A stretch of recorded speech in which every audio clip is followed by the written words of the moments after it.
What's up, guys? Welcome to another episode of Sets&Reps. I'm your host, Kelvin, and I'm here with a special guest today. Who is he? Shit, I don't know, man. What's up, everybody? I'm Coach Sugz with Team Believe. Thank you for having me on this podcast. Yeah, man. Thanks for coming out. I know you're super busy. You live, across the bay.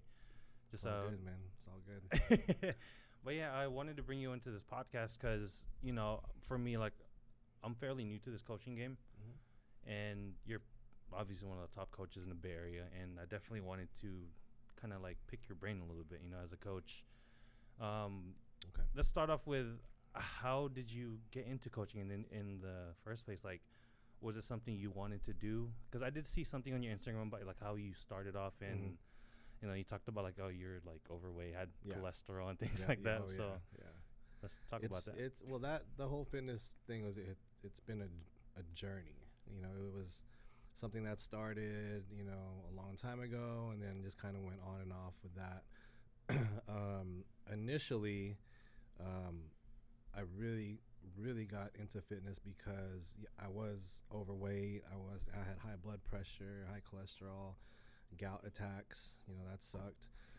So I couldn't even move out of my bed. I'd be bedridden for days. And I was young. I think I was in my late 20s when that was happening. Same age as me, man. Late 20s. And I was like, dude, if I'm like this now, I was like, what am I gonna be like when I'm 44? Shit, that's scary to think about it. Especially we're Filipinos too, right? Yeah, dude. Growing up eating all the bad food. So because no one taught us nutrition when we were younger. So obviously all that stuff, and then I was living a different type of lifestyle back then too.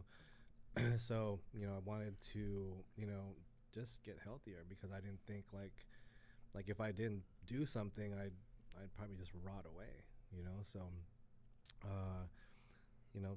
started reading stuff on the internet, and did some research, and started losing some weight, and kind of taught myself how to train. Obviously I wasn't doing things with proper form back then, but we all start somewhere. We all start somewhere for sure.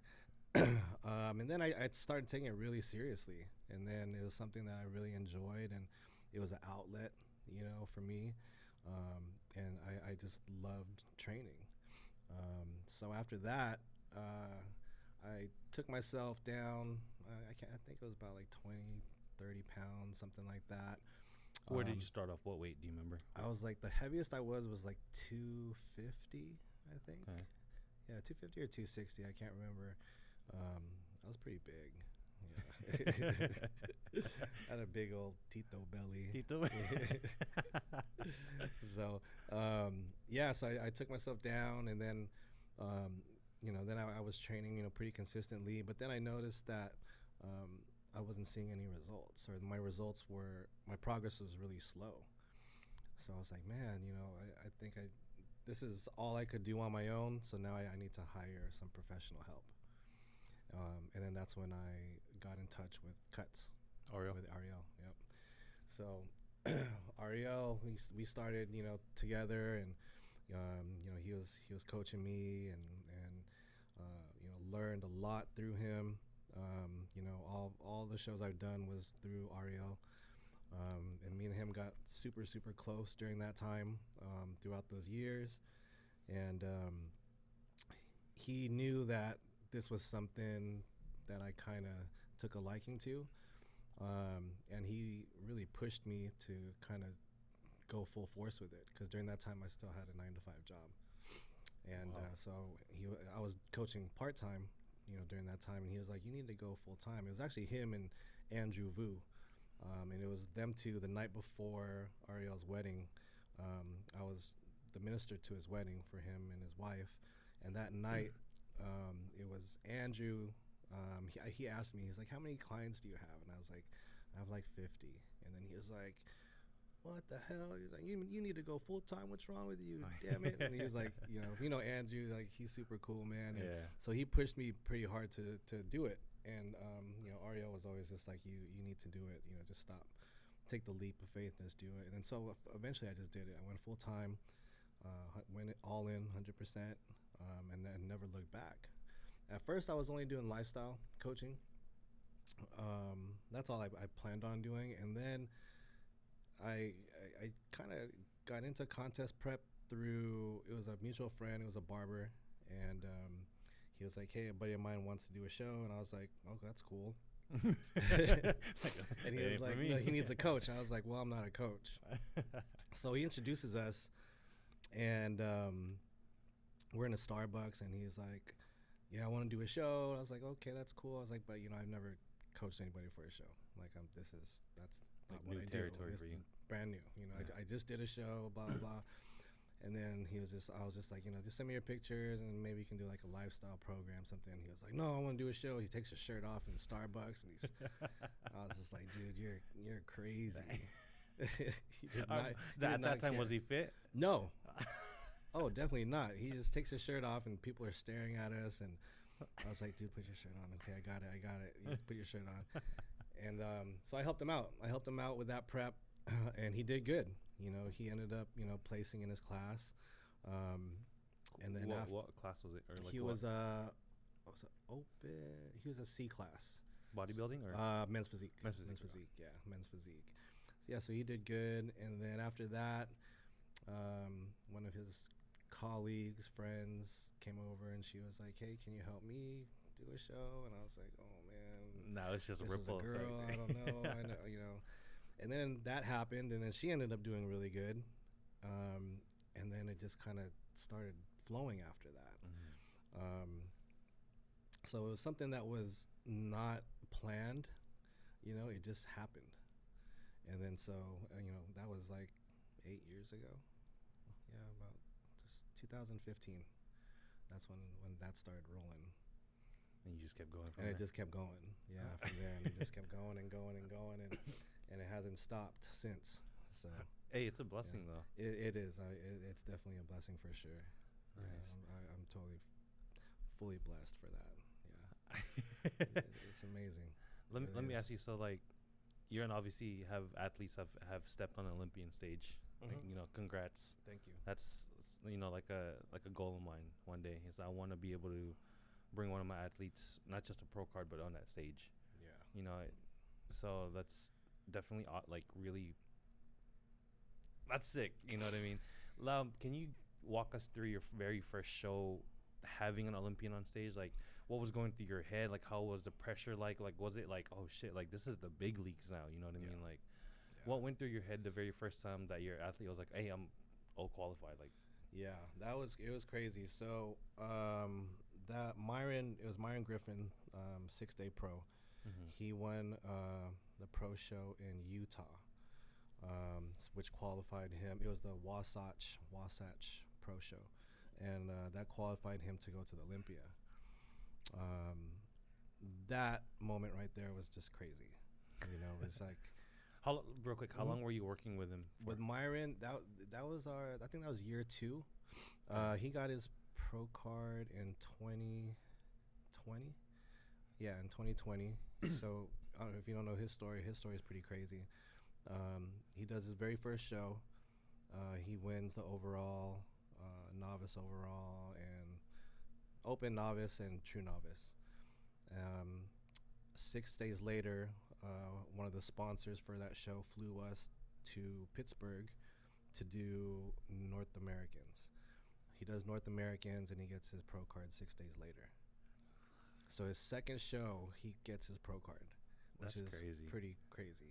Within 6 days. So dude, that's like the premise for like his entire career, because it's like ever since then it's been fast forward.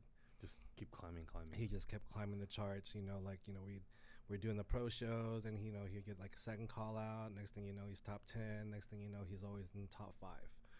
So we were always battling for that top spot, to win, to get that Olympia qualification. And within 2 years of his very first show, he got it, which That's is pretty crazy, dude. Yeah, it's pretty crazy. I mean, it was work. It's not,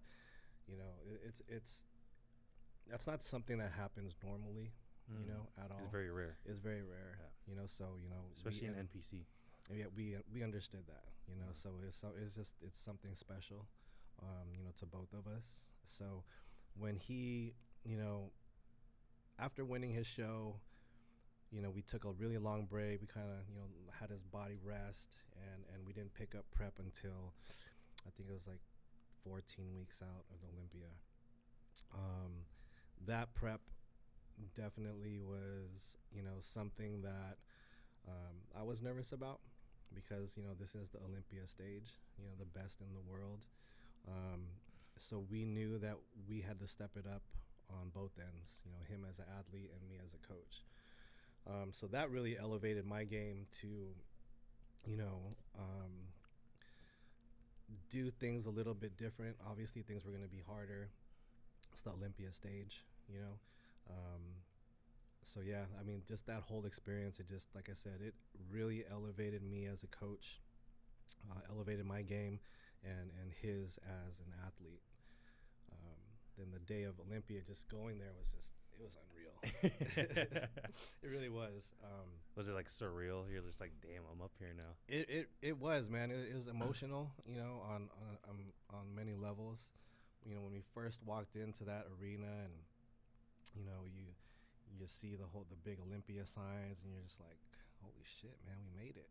You know, I mean, that's, you know, to go to the Olympia, you know, as an athlete and as a coach, just, you know, every coach's dream. You know, I never thought I would have an Olympian, you know, starting this, and I never even thought about Olympia, because what people don't understand, it's not an easy thing. It's not an easy thing to go to the Olympia. It's not an easy thing to win a pro show.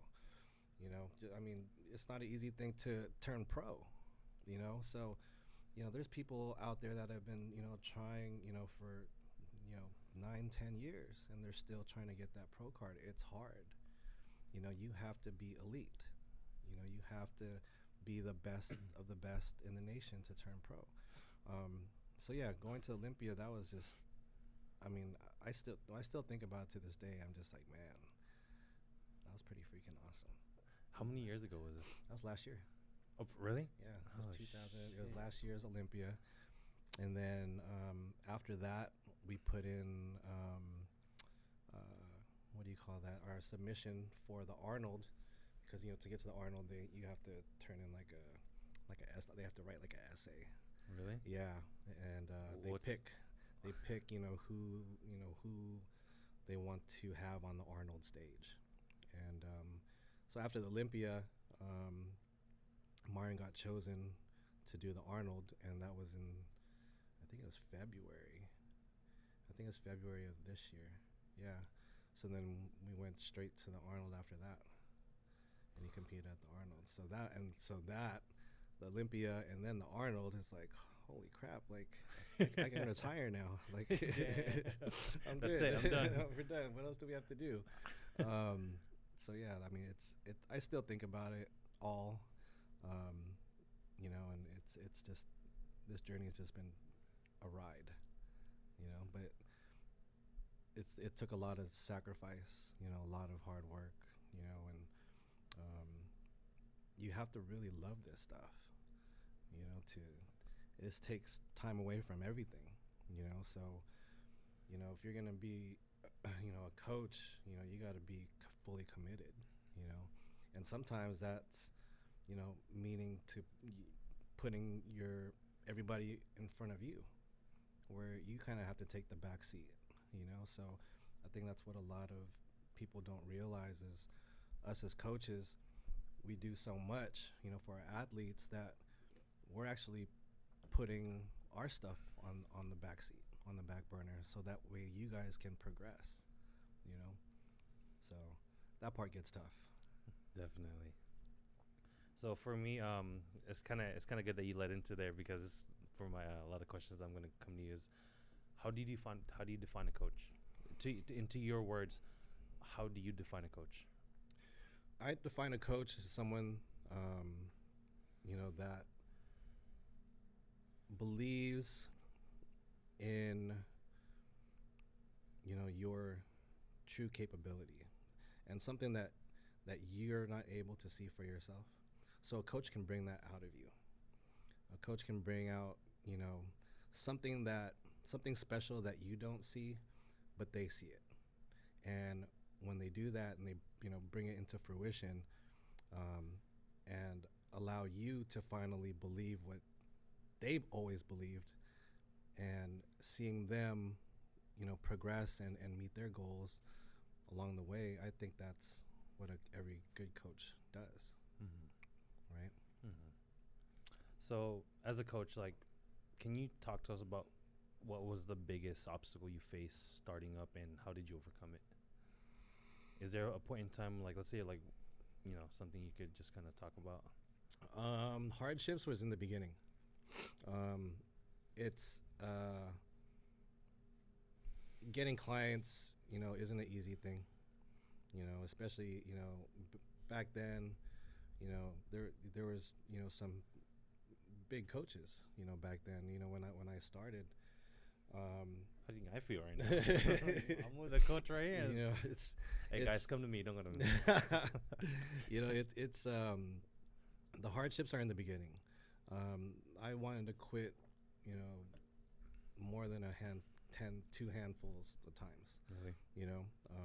Because one thing to remember is this: we don't get paid every other week. We get paid on if someone signs up. What if people you don't have clients that sign up for a month? What are you gonna do? And those were the struggles that I was dealing with, during that time, because shoot, I had things to pay for. Mm-hmm. So and being able to stick it out, I think that's hard. I've seen a lot of coaches, start coaching, and then 6 months later they're gone because of that fact. Because it is tough. It's a grind. It's hard. It's when the money's not coming in, what are you gonna do? So they end up going back to their 9-to-5 job. They panic. Because it is tough. But if you stick it out, and if this is something that you truly love to do, then it'll happen. But it's persistence. I'll be honest with you, I did feel that a couple years ago, when I was first starting up. Obviously, I don't know if this was the same path as you did, but when I first started coaching, I was actually giving out free testimonials, free programs, free training. Just because, like, when you invest in something, sometimes you got to give back first before you take, or before you receive. Right. So for me, like, the first 30 people that I transformed were free. Wow. Yeah, I was still working 9 to 5. Actually, so the Filipino gene in me. Wow. Guess what my field was in? Nursing. Damn, man. Yeah, like, I was going to school for applying for nursing, doing my prereqs. Mm-hmm. At the same time I was coaching. And at that time I was still focused on my bodybuilding too, so I was handling everything at once. Yeah. And this was probably about 3 years ago when I switched to full-time coaching. And obviously I'm taking a big risk regardless, but it's something that I'm really passionate about just because of the things that I went through. I'm just like, you know what? I have this thing where, like, this drive and fire in me. I'm just like, I went through this shit, and I want to make sure that no one else goes through the shit that I went through. And, I'll be like how you said, like, there's months where I'm making less money than others, which is, it's a part of a business. And it got to the point where, I'll be honest with you, I was like, damn, should I even keep doing this? Yeah. Like, I was really at the back burners at this time, and I was scared for myself. I'm like, damn, like, I put nursing on the side. sorry, Grandma. No, she's really supportive about it now, though. Like, That's she's good. seen my athletes, and she's like, oh, no, keep going. So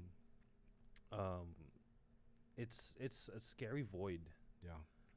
It's something that, like, it could either make it or break it. Yeah.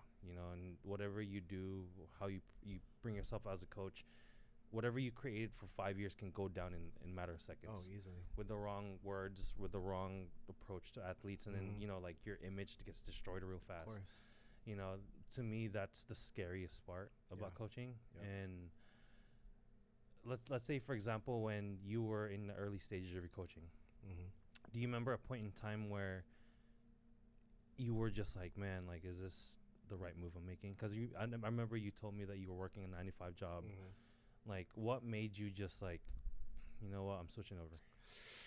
Was it because of, obviously the money comes later on, but was it more of just like, I really want this. You know what I mean? You know, well, during that time, I was doing social work. So the paycheck with social work was not very great. Um, you know, prior to that, I left a job. You know, I was with for like 12, about 12, 13 years. You know, as operations engineer in the IT world. That wasn't fun. That's where that 250 came in. Staring at monitors, you know, all day long. That's not like I do that anything different now. I'm constantly staring at my phone now, so it's the same thing. It's like check-ins, like all day long, bro. It's like nonstop. Seriously. But shit, what was your question again? I lost my train of thought. When did you find that niche? Like, was it through transformations? Was it through just, you know, things like that? I just knew that I wanted to do this because I you know, I've always wanted to help. So I was like, whatever it is, you know, I wanted to help people. So that's kind of like why I took that turn from IT to go into social work. I was working with adults with autism. I was doing that for a couple of years. I helped a small business, you know, grow his business, and I was actually going to open up my own. And I got, as me and a friend of mine, we spoke to Regional Center of California, and we got approved, you know, to open up our own ILS business. And so that I thought that was the route I was going to take, but my coaching business was just really booming at that time, where I was just like, I don't know if I can leave this and still do this part-time and and then have this business, you know, that I'm gonna run. It's not gonna work. It's one or the other. So I said, okay, you know, I'm gonna do the coaching thing, and if it doesn't work, then, you know, I can go back to that. At least that's something to fall back on. But it never stopped. Like, it just kept going and going and going, and the more I put into it, the more I got out of it with coaching. You know, so you really have to learn your craft, know how to market, and overall is learning how to, you know, that's what we were saying. And divided attention to your clients. Yeah, you got. I mean, you know, as a coach, you know, like it's not. You're not just talking about, you know, oh, you did great this week. You know, your shoulders are looking a little bit bigger. You know, you're looking leaner. There's so much more to it, because, you know, there is you know, a rapport that happens between you and your client. So, you know, sometimes, you know, you're more than just a coach. You're like a therapist. Yeah, life coach. You're exactly a life coach. We're a life coach, dude. You know, because they're just like, you know, it's not just, they're not going to ask questions just about, you know, nutrition or workout. Sometimes they're going to be like, coach, like, I'm going through it right now. You know, like, I'm losing a family member and I just lost my job, and, you know, what do you do? You know, then you consult them and try to give them, you know, the best advice you can give them. And then when that happens, there's a rapport, right? And something builds from that. And then, so imagine, you know, a good majority of your clients, they do that, right?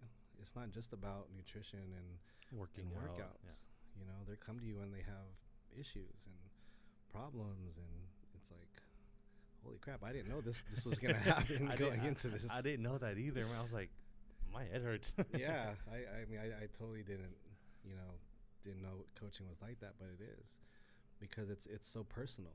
Mm-hmm. You know, coaching is very personal, man. You're basically controlling, like, their life. You know, this is what you're gonna eat. You gotta wake up at this time. You gotta eat this on this time, this at this time. You gotta do your cardio at this time, and you gotta train at this time. Yeah. Okay. That you're like controlling their whole day. You know, and that's pretty crazy. You know, when you think about it. Yeah, it's kind of like you're molding them too. Yeah. That's the best part about it, is that you're literally making an impact in their life. You're changing their lives around. You know, especially like on the lifestyle side. You know, some you're basically their last resort for like trying to get their life back. Yeah. And I'm very fortunate. You know, both of us, and, you know, all the coaches out there who have those certain lifestyle clients. It's just like, it's kind of surreal. Mm-hmm. You know, like, we're literally turning their life around. Yeah. Which is, I never expected it as a coach. I thought it was just like, hey, I'll help you lose weight. Cool. Yeah, isn't that You know. isn't that like the best feeling though when your client comes back to you and they're just like, I just did my panels. My doctor said, whatever you're doing, keep doing it. And they're off medications, and they no longer hurt, and like, what an amazing feeling that you're giving this positive impact on someone that they can remember for the rest of their life, right? Exactly. That's the paycheck. That's the real paycheck, and getting those random texts like, "Hey, dude, like, I'm fitting my old jeans again." I'm like, "Hey, congrats, keep it up." You know what I mean? Yep. So that kind of leads into my next question. So, knowing as a coach you're gonna have a lot of clients, how do you get to balance out, or like, do you have a certain kind of blocks in your days where like, hey, I'm doing check-ins, or do you like say for example for me, like obviously I'm a little bit newer into the coaching game, so I'm trying to be as best as I can for my clients and athletes 24/7. Yeah. It gets to the point where like even after the day's over, I'm still helping them out. So is there a certain switch that you turn on that you take your coach's hat off and just like, all right, after 5 I'm done? Or is it kind of like that void where like, when do you get to fit in your own quality time? You know what I mean? Good question. Because there a long time ago, there was a point where I was like, okay, after a certain time, then no more clients. But then, when your roster grows and grows and grows and grows and grows and grows, it's I get asked this question a lot. Like, how do you balance? I'm just like, I don't have balance. And that's the hard part. Like, you can talk to a lot of the coaches out there, and they'll tell you the same thing, and they're just it's a hard thing to do, because sometimes I think when you're a really good coach, you kind of tend to put your client's needs above yours. Yeah. And that's probably where I falter is I should make time and be like, okay, I'm gonna stop doing check-ins at this time. But dude, it's not like that, because I also have OCD. So like, if I it's hard for me to not respond to something either, because then I'll freak out, so that doesn't help at all. But I'm trying to get better at it. I mean, I have check-ins pretty much every single day. I started, doing, not moving, but just waiting for my Sunday check-ins to expire. And then, so when new people come on, I'm leaving Sunday out. So that's just your own free time. Yeah, so that way I can just like reset. I mean, I still have, a decent amount on Sundays, but it's dwindling down. And then once it does, like, I'm not adding anybody else to that Sunday. So that way I can just have that one day to reset. Okay, peace of mind. Yeah, because it's like, it's like being a computer. If your computer is on too long, it's going to glitch, right? So then you have to reset it, reboot it, turn it off, and then when it turns back on, then it's back up and running. So we're wired the same way, right? So like, if we're constantly going, we're going to glitch, right? And that's definitely happened many times where, I glitched, and so I'm trying to make that Sunday that day off for sure. I try not to even really look at my phone on Sundays. But you just can't help it sometimes. You can't help it, it's the OCD thing. But then, I really do my best not to really look at it at all, though. Except for those specific check-ins, but you're always getting asked questions, from clients, and then I'll try to respond like on Monday or something like that. Yeah, it's tough. No, I'm like dealing with that right now, man. I'm just like, as much as like, we're humans, we need our reset times, Yeah. So for me, like, I'm trying to navigate my schedule right now, is because I don't know if you do it, but I do the one-on-one trainings too. Oh, I don't do the personal training no more. You know? No, I used to love that. I mean, that's what kind of started, the business was personal training. Yeah. You know, that's like the meat of it, right? I used to I loved it, and now I just don't have time to do it. Yeah, because I mean, you see, like I'm training my athletes and Yeah. stuff like that. Yep. So I'm starting to get to that point. I'm like, damn, this is a lot now, you know. So I've kind of like went from my schedule back then was I was doing mixed athletes and general lifestyle clients back to back. Okay. But I'd switched up my programming now, so I do 6 to 12 athletes. I'll give myself like a 3-hour break so I could train myself, eat, catch up, and then I'll train general public after. Wow. Yeah, so for me, it's like being in that gym was my void. Yeah. But now it's coming to that, like, damn, like I'm in the gym too much now. Yeah, You know? and that's what's gonna happen is, you know, your roster is gonna grow, and then, you know, you're gonna have a higher demand, and how can you know, address your clients if you're constantly in the gym? Because I know when I train someone, like when I train someone, I don't even train with them. I just coach them. I watch their breathing patterns. You know, I watch everything. So I'm super attentive. So I'm not even, when I'm training someone, I can't look at my phone. And then you have, if you're doing a 6 to 12, that means you're not looking at your phone for like 6 hours.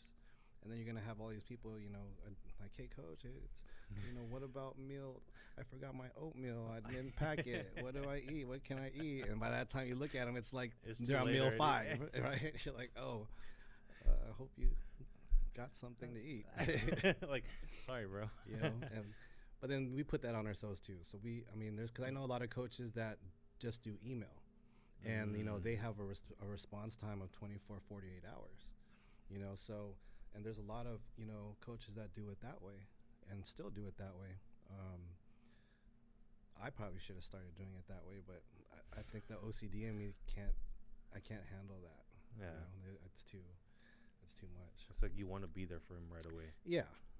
You know, and I feel like maybe that's what separates, you know, us from other coaches too, is just, you know, being attentive to your clients, you know, so. Who knows? Because I remember when at the Tahoe show. Yep. I remember you were at the staircase on your phone. I'm like, oh yeah. What's your athlete at, man? He's like, I don't know. I'm just doing my check-ins real quick. I was like, damn. Yeah, you gotta do your check-ins when you can. Cause yeah, show days are tough, man. Like, you know, the night before a show, you know, I don't sleep. Like I'm just. You're worried about them. It's, you know, sometimes like I'm so like weird where like I'll go over someone's entire prep from day 1 to that moment, and I'll see like, did I make the right moves? Did I make the right things? You know, did I make the right, you know, did I, you know, change things, you know, early enough, or was it too early or whatever? So and then I'll kind of like give myself like a grade. So like I'm kind of, especially like with like the like pro shows or nationals, like those shows, like I'll look at stuff and then like, you know, double check, triple check everything. Yeah, and obviously, you know, there's nothing you can do, right? But then it's like, for me, it's like, did I do everything right? You know, because I'm pretty hard on myself too. But even at the local level, you know, it's just something like I have this thing where I can sleep through an alarm. So like, I wish I can do that shit. If I'm in deep sleep, I can sleep through an alarm. So I get scared that I'll miss my alarm, and then so that you know, I'll wake up, and then you know, my worst nightmare is everyone's already backstage, about to go on stage, and I'm sleeping or something. So I'm like waking up every. Where's Coach at? Yeah, right. Where's Coach? To pump me up, man. What happened? You didn't even tell me what to eat for meal 1. Damn. You know, so that's like my worst nightmare. So like I don't sleep. I'll wake up like every 15 minutes. Like, you know, I'll sleep like at like 2 a.m. and then then I'll go, oh my gosh, look at my phone. It's like 2:15. I'm like, oh, go back to sleep. Oh my gosh, it's 2:30. You know, it's like shit. So that's why on show days I look like shit. Like my eyes are all bloodshot. I look like I'm dead, like a zombie. But I'm running off adrenaline because that's the fun part. Yeah, right. That's what, you know, makes me feel alive, is that show day feeling. Like I didn't sleep, but I'm ready. You know, it's funny. Like when I see like, you know, Ariel at the shows, you know, we'll just look at each other. I'm just like, yeah, you didn't sleep, huh? He's like, no. He's like he Me slept. either. He slept. We just, I mean, that's just how it is, you know. So yeah, like when you saw me, you know, that was show day, and Saturday is like my busiest day for check-ins. You know, on that day it's like 160 something check-ins that day. So I'm like, I have to run the show, get my people ready, and still try to get through 160 something check-ins that day. That's hard. So once the show is over, like I'm like, yeah, everybody did great. We got overalls, and then I'm right back at the hotel doing my check-ins all the way till, you know, it's time to go to sleep. And then the next day there's more check-ins. It just doesn't stop. Is there a certain time where like you kind of consolidate everyone's check-ins in the day, or do you kind of just like, because like let's say for example like people sign up at different times, do you kind of consolidate them, or do you go based on when they signed up type? Like I go based on when they signed up, but then I'll also know what days are full. So like Fridays are my athlete check-in days only. So only athletes check in on Fridays. Pretty much the rest of the week is for lifestyle clients. Okay. So I want to dive into prep, okay? Because I'm curious if you probably had these situations where I had a guy reach out to me 7 weeks out from a show, the Tahoe show. 7 weeks out? 7 weeks out from the show. Jeez. Or actually 9 weeks out from the show. Okay. Tahoe. At first I was like, damn, that's short. Like I haven't worked with your body before. Luckily enough, like he was already preconditioned for the show. Okay. So let's say, for example, athletes that you are going into a prep with, is there a certain timeline that you choose, like 20 weeks, 16, 14? Like, what's your perfect timeline just for in your sense? Like, what's your like sweet spot? Like, what, you know what I mean? Or and then like, let's say, for example, if you're coming from an off season, do you recomp first or do you go straight into prep? Okay. You know? So to address that one first, so if I do like an off season, I usually do a maintenance stage after that off season. So like off season is like 16 weeks. Then I'll do a maintenance stage for like 4 weeks, for about a month, and then we can go into like a contest prep. A sweet spot, I like longer preps. Like 20, 24. Yeah, I mean 20. You know, 20 is great if someone 20 can is really perfect. commit that long. Because some people, you know, they're like 20 weeks. That's too long. 16 weeks is really good. I kind of like the 16-week spot. I always say, you know, the more time I have with you, the better. Yeah. Especially like, you know, you're gonna have off weeks. You're not gonna have. It's very rare to have, you know, a client that has perfect weeks. And those clients are almost like an anomaly. You know, hyper responders. They're very rare. That, you know, out of my entire roster, you know, I could probably mention maybe a handful that are just always 100% with everything, no questions asked. I give them, you know, the blueprint and they do it. No cheating, no nothing. And I know every single week that they did everything. That's rare, believe it or not. You know, so longer preps I prefer, because just in case you have those bad weeks, we still have time. I think a lot of people nowadays are, you know, they see Instagram and they're really big on these 12-week preps. And, you know, it's like, oh, you can get me ready in 12 weeks. I'm like, no. I need 12 weeks before you start the 12 weeks, because you're not ready yet. So, yeah, longer preps for me. I prefer them, because that way you don't have to do any crazy stuff towards the end either. Yeah, I think that's the hard part. So, like, let me ask you real quick. How do you draw that line between fullness and conditioning? So, you know, for me, I'm more of like the old school type of approach where we're trying to chase conditioning and fill out towards, I don't front load. I do a progressive carb load through my preps. I noticed there's some coaches that do the front load in the beginning and kind of just like ease their way in. But to me, personally, I think that's a little risky. You know, like there's that spilling over towards the end. But like, what's your approach in there? Like, how are you chasing for that overall size, negating the conditioning, or are you going for conditioning first? I've done both. You know, I've done, you know, front loading like in the beginning of the week, and then maybe do like just protein fats, you know, for the last 2 days prior to show, something like that. But it all actually depends on, you know, the person too, and how their body responds, you know, to carbs. And there is no kind of like a general answer. But for me, it's always conditioning. Like I want, my guys condition when they're on stage. I want people to know, oh yeah, that Undeniable. They're with Sugz. So yeah, chasing conditioning is always good too, because then it leaves room, to fill out later too. So chasing conditioning, but not to the point where, it's just conditioning, because you also have to fill them out. Yeah. You want that, the muscle to push against the skin, and if it doesn't look like that on stage, they're gonna look stringy. So you have to make sure you're doing your due diligence. We have to make sure we're doing our due diligence as coaches, to carb load them correctly. There's everyone has different ways of carbing up.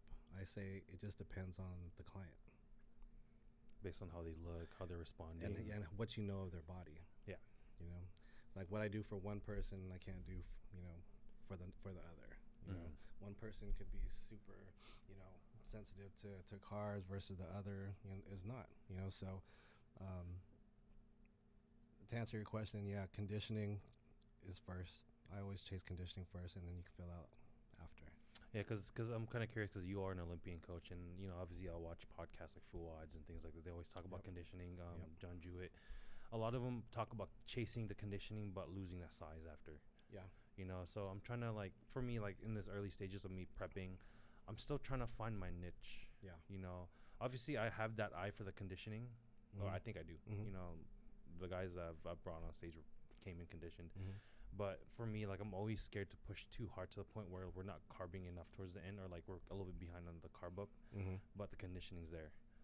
So I think that in time, with more experience, and as you keep doing this, you'll get the eye for it, and you'll know, so where, it's not so much of an issue.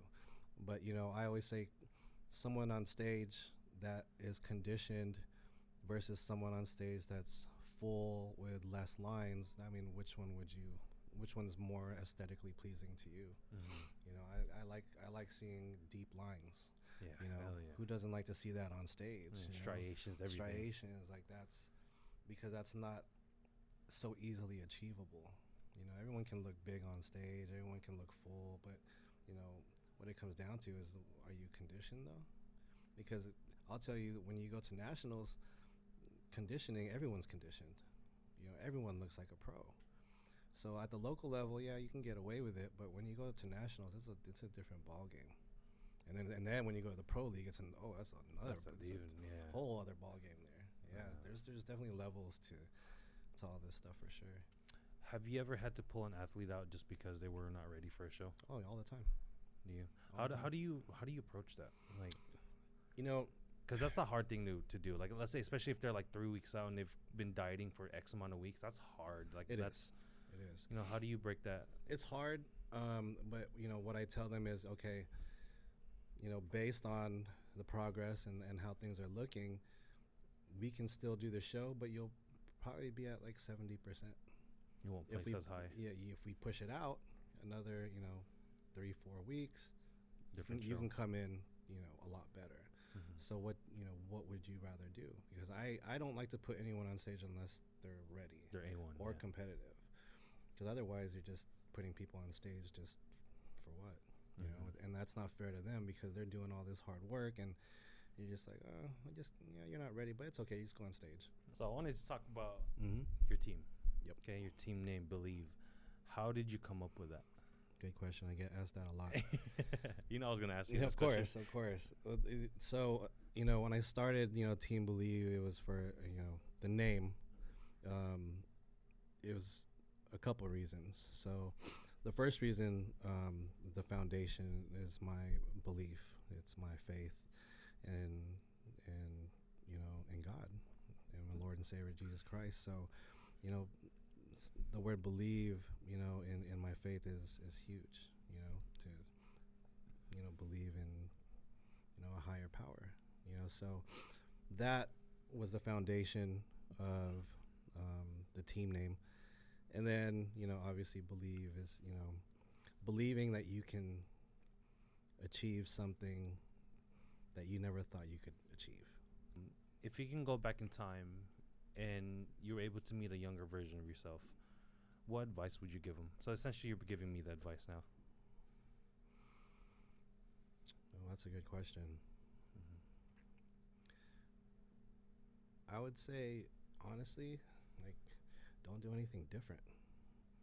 I mean, I was grinding, like I really had to study this craft and not just the coaching part of it, but everything outside of it, social media, and advertising, and there's so much more, and you really, really just got to stay persistent. You can't give up. That's why I always say never give up, because you give up, you don't know when that breakthrough is coming. You could give up right before that big breakthrough happens, and you'll never know.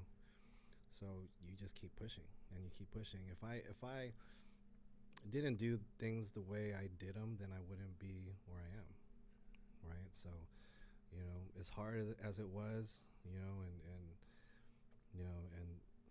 God knows that it was hard. There was struggles, and imbalances.